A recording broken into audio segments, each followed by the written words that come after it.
This video will demonstrate the B minor piano chord in its root position, the first inversion, the second inversion, and how to play with both hands. Starting with the root position, play the B note, followed by the D note, followed by the F sharp note. When played together, that creates the B minor chord in its root position.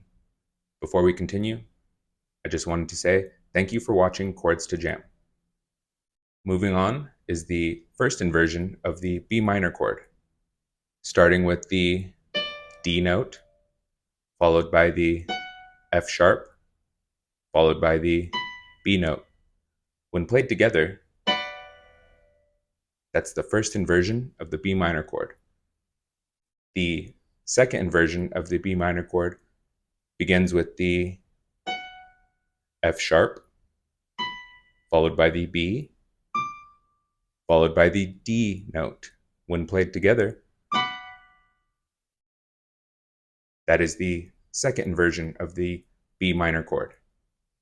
To play with both hands, just use two patterns, such as